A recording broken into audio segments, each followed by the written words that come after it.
Assalamualaikum dan selamat sejahtera. Saya Nurdiana binti Abdul Sattar.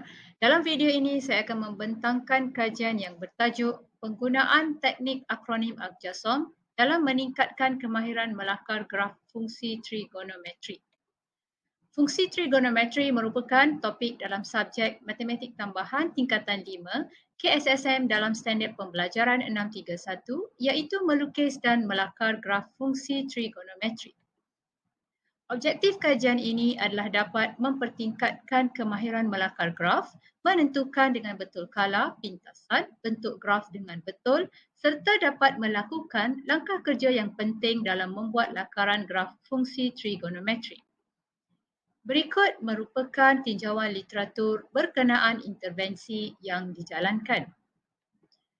Isu kajian yang diketengahkan dalam kajian ini ialah kekangan daripada PDPR dalam pembelajaran lakaran graf bagi fungsi trigonometri menjadi sukar bagi segelintir murid. Walaupun pelbagai aktiviti dijalankan semasa kelas online, murid masih gagal menguasai cara lakaran graf dengan betul, malah menunjukkan sikap kurang bermotivasi semasa belajar topik ini. Tindakan yang dijalankan ialah dengan memperkenalkan teknik akronim ArcGISOM. Pada mulanya pengenalan pada penggunaan bagi setiap akronim, kemudian diperkenalkan teknik untuk lakaran graf sinus dan kosinus dan seterusnya teknik untuk lakaran graf tangen. Pada intervensi yang kedua, pengkaji membuat penambahbaikan dengan berkolaborasi dengan guru matematik tambahan yang lain dan membina modul bagi lakaran graf fungsi trigonometri. Dua intervensi dijalankan sebanyak 2 kali. Intervensi pertama selama 8 minggu, intervensi kedua selama 6 minggu.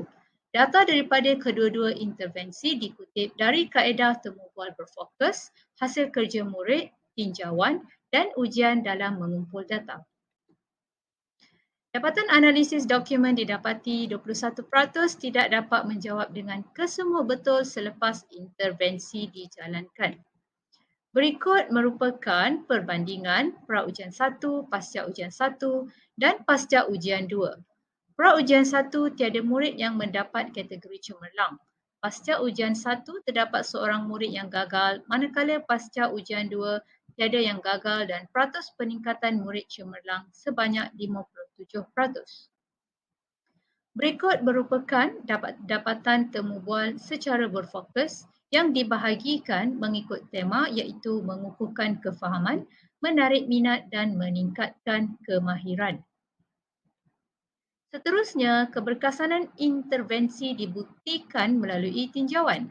85% bersetuju teknik ini dapat menarik minat belajar manakala 90% bersetuju membantu meningkatkan kemahiran dalam menentukan amplitude, nilai X maksimum dan minimum graf. Oleh itu, intervensi ini menjadi medium pemudah cara kepada murid dalam memahami langkah melakar graf fungsi trigonometri.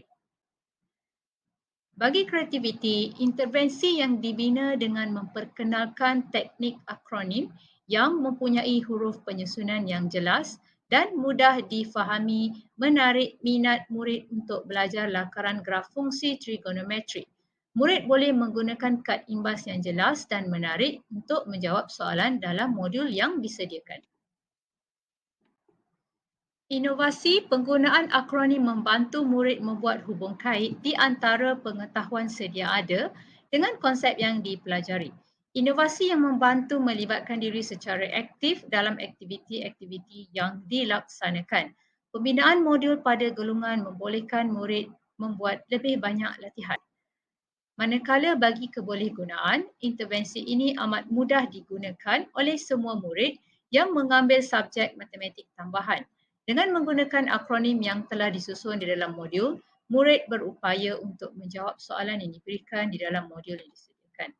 Manakala impak kepada PDP, murid lebih berkeyakinan apabila diajukan soalan secara lisan dapat membantu murid mengingati langkah kerja yang bersesuaian, meningkatkan kemahiran melakar graf dan membantu mengukuhkan penguasaan dan kefahaman murid. Bagi potensi kebolehpasaran, pada saya sekiranya modul ini mendapat kesahan daripada pakar dan didaftarkan, Modul yang dibangunkan oleh pengkaji boleh dipasarkan untuk kegunaan murid dan guru yang mengambil matematik tambahan di seluruh Malaysia. Berikut merupakan lampiran bagi modul matematik tambahan dan berikut merupakan pencapaian iaitu pengkaji telah membuat pembentangan di Kolokvium Prospen IPJM peringkat kebangsaan pada tahun ini serta telah mendapat tempat pertama seminar perkongsian amalan terbaik kajian tindakan peringkat sekolah. Sekian sahaja. Assalamualaikum warahmatullahi wabarakatuh.